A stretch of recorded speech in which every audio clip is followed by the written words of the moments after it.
Hello and welcome back to Let's Talk Movies. If you are new here, like and subscribe for future content.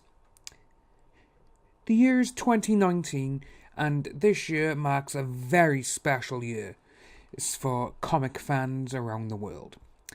This year, the Dark Knight Batman has reached the grand old age of 80. 80 years ago, Batman was first announced and it was first appearance in Detective Comics. And it's also 30 years since Tim Burton's Batman movie, which again was the keystone for a lot of darker superhero movies where the hero has problems and is a lot more adult in the way it went forward. So what we're going to be talking about today is mostly, obviously, the impact of Batman on popular culture and what it means to a lot of people. And we'll also be talking a little bit as well about Tim Burton's Batman 89. So, Batman is an American cultural icon. And I don't think he's just an icon just for America, because the amount of Batman just merchandise and everything you can find worldwide is just unbelievable. You can find things all over the world where other places don't have. So, obviously he's garnered an enormous popularity and he is probably, along with Superman and probably Spider-Man, the most identifiable character of all time. He's one of them. Those three there, Batman, Superman and Spider-Man, they have to be the top three. Obviously with the Marvel Cinematic Universe over the last decade, those have become pretty up. So, probably like the top 20. It has to be obviously the Marvel films, but then obviously, like we just said, Spider-Man, Batman, Superman, gotta be top three. So, Batman has been ranked number one on tons of greatest superhero in comic book history ever. So many number one spots, and obviously we've had live movies, TV shows, and we've had God knows how many cartoon series of Batman going through. So, with them, obviously, there was a massive success of Batman in 1939 when he first came out, and obviously, Detective Comics was the first ever appearance of Batman, Detective Comics number 27. Obviously, his name was The Batman, not just Batman as it is now. And obviously, Bob Kane, Bill Finger created this icon of a character. Which is kind of crazy when you think about it, because obviously back then they were probably just thinking, nothing's going to be that big, it's going to be, we'll find a place, we'll find it, and so forth. But obviously, different names, Caped Crusader, The Dark Knight, World's Greatest Detective, is just a list and just keeps going on and on. And obviously, who can forget his secret identity, obviously, is Bruce Wayne. The wealthy American playboy, philanthropist, and owner of Wayne Enterprises. So, what we're going to be talking about first of all, obviously, the origin of Batman. Saw his parents get killed, Martha and Thomas Wayne.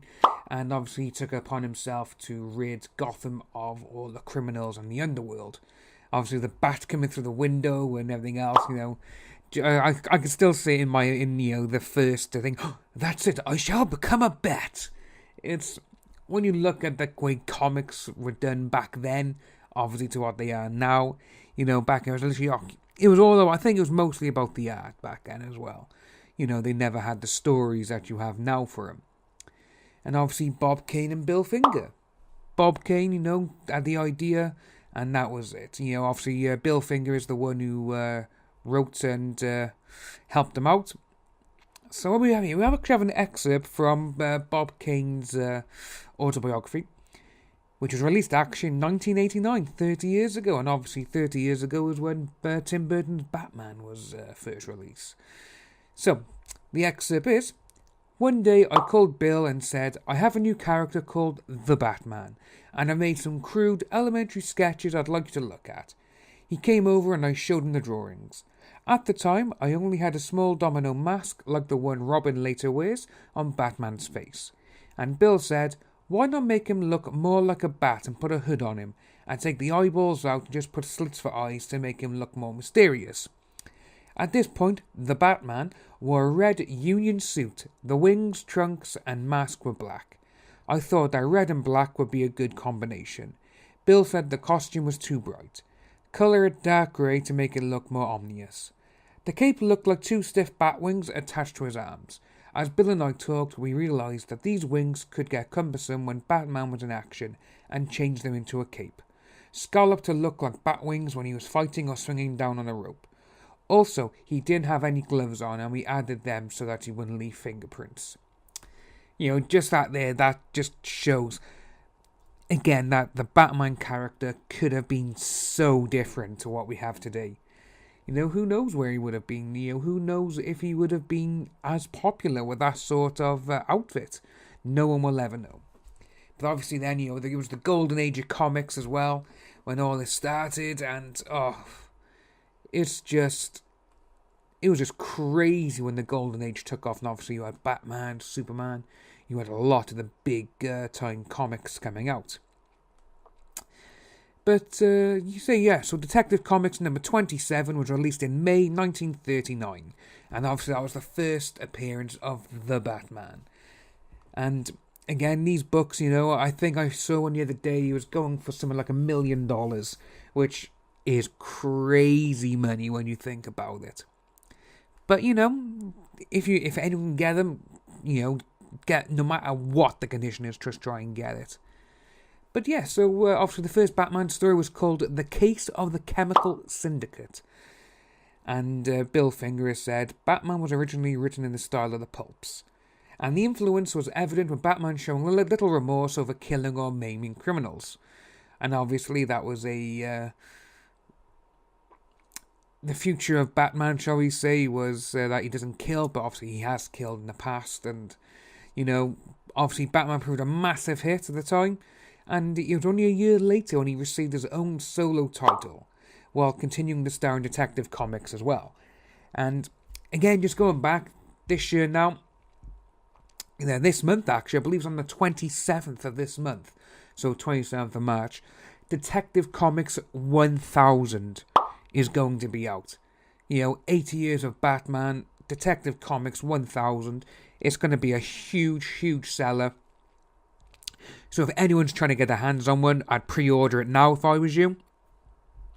There's quite a few websites out there. There's a couple on eBay that are taking pre-orders as well. So if you can get one, you get your hands on it, get it. I would.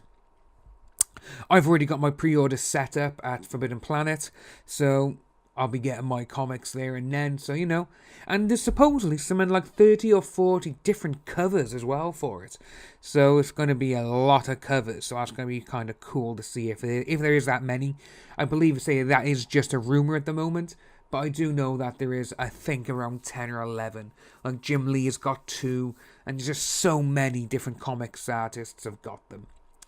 So, obviously, Batman had his own title in 1940, which again, next year that'll be 80 years of just that one, of just that issue, Batman, absolutely crazy how, when you look at it, you think, shit, 80 years, anyway. So yes, we're going on, and obviously the Detective Comics was the top-selling and most influential publisher in the industry at that time.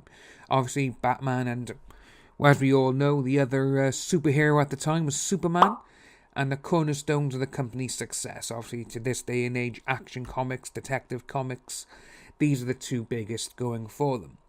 Obviously, they were also featured side by side as well, World's Finest Comics, and which was originally titled World's Best Comics, when it actually debuted in 1940.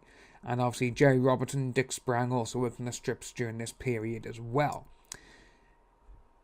When you think of Batman as well, you normally think of the vehicles he has, and also the villains. I think the Batman is probably one of the most well-rounded worlds, probably the best way to describe it, of how everything is. Because obviously, you got the vehicles, you got the villains, you even got the locations, It's like, oh my god, the Batcave, Wayne Manor, you got Wayne Enterprises, you got, the Joker, the Penguin, Clayface, Two-Face, Mad Hatter, Catwoman, the Riddler, just so many. There's literally so many villains for Batman. It's absolutely incredible. And we've only seen a handful of these on screen in certain cartoon movies or even in live action. Live action, they've only had a few and they've used them twice. This is what I would love to see, a ManBat in a live action film. Obviously, we have had Suicide Squad, obviously, which was the first thing of Harley Quinn and Deadshot on screen. But there's just so many that they could actually have. It'll just be brilliant. And there's just so many. So obviously with Batman, so what we're going to do a few things each by each. So obviously we got Batman has his utility belt, obviously, which again over the years has been different looks.